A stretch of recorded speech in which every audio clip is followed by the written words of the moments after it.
Time now for Media Watch, and I'm joined here in the studio by Emma James. Hi there, Emma. Hi there.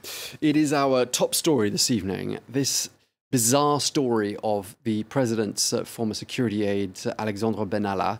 And it seems at the moment, and certainly just looking at social media, probably many more questions than answers. Yes, right now an awful lot of people are asking an awful lot of questions, and never before has such a shadowy personal security figure become such a personality in all the wrong ways. He's on the front page of Libération today alongside the headline, Beware of the Gorilla. And gorille is also a very pejorative way of referring to a bodyguard or a heavy. So there's a real dual meaning to that photograph. And the photo really shows you how geographically close, and now we know how close he appears to be to Emmanuel Macron, or at least has been until now. Now, one of the questions that's being asked is about the man who was the victim of the most serious of the beatings that was meted out on that May 1st protest, when he was accompanying the police. He's not a policeman, never has been a police officer, but was wearing a police armband and a helmet that had been given to him by police officers that he was there to observe. That was the idea behind it. Libération has checked out this story and says that, so as far as they know, the victim hasn't been identified, and it's not known if he has actually filed a complaint. They also go into the details about the charges faced by Benalla now, and it could be as many as 7 years in prison for the charges of violence and basically what amounts to impersonating a police officer. Interestingly, Closer magazine, Closer here in France, has also been doing some investigating on who was the man beaten very clearly on this video. And they have information that says he appears to have come from Greece. He's not a Frenchman. He gave a false name to police who arrested him, gave the name of a Greek basketball player instead. And he was in custody for 4 hours. He wasn't charged. And a lot of people asking, was he really part of the protest if he was from Greece?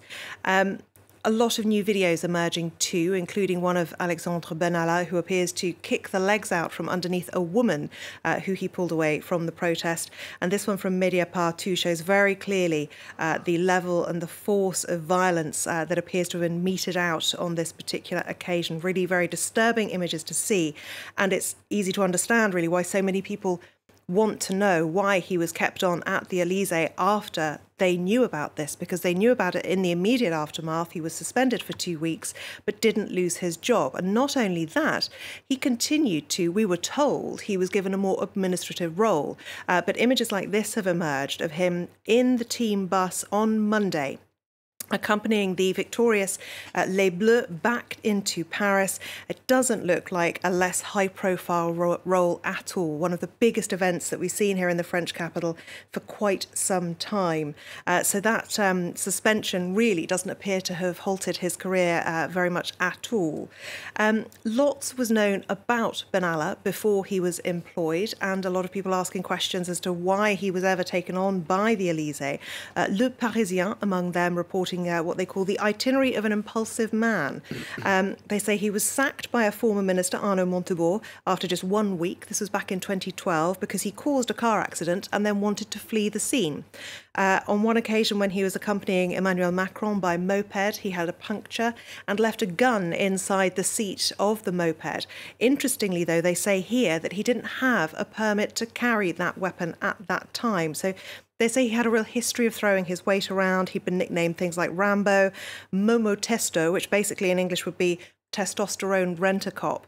And clearly a lot of people knew this was a very hot-blooded individual. Now, the most serious allegation to be unearthed by the press today appears to be this one from L'Express, which talks about the fact that he was accused of assaulting a woman in 2015.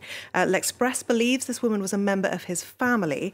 She was sufficiently injured by the assault to be signed off work for 8 days. He was later acquitted of that, and they say that the president's office denies knowing anything about this case, which is possible if he was acquitted. There's no record of it.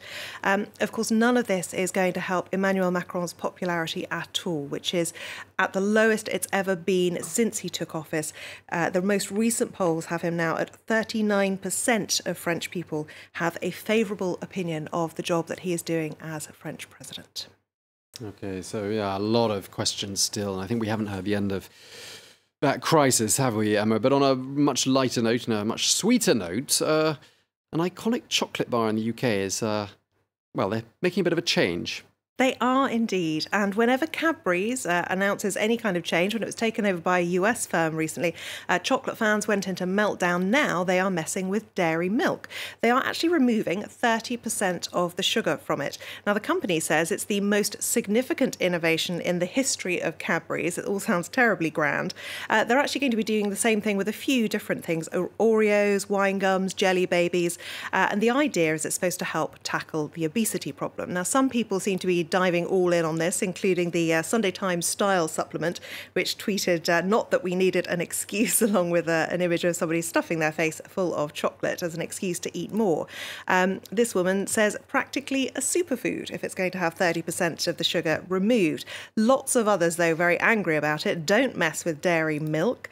This one says is nothing sacred in these difficult times. And others going, first, they came for our Iron Brew, which is a particularly sickly, revolting fizzy drink. Then they came for our dairy milk chocolate.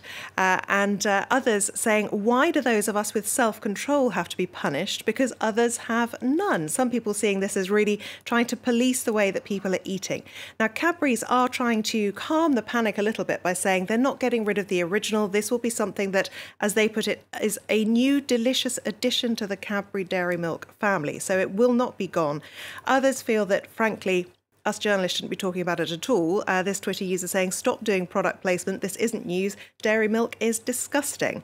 But I think probably the most interesting thing to come out of all this is that it does just seem to be a huge PR exercise, because the Times is reporting that Cadbury's has admitted that the low-sugar dairy milk will actually be no healthier whatsoever. I don't know how that can be the case if it's got 30% less sugar. Who knows what they're putting in its place to make it taste good. But anyway, it does seem to be something of a PR coup for Cadbury's, because everybody's talking about it today. Yeah, I mean, sometimes it's more sugar and less fat, or less sugar and more fat. So, you know, it's all swings and roundabouts, isn't it? But it does make me slightly hungry. Thank you very much, Emma James, with today's edition of Media Watch.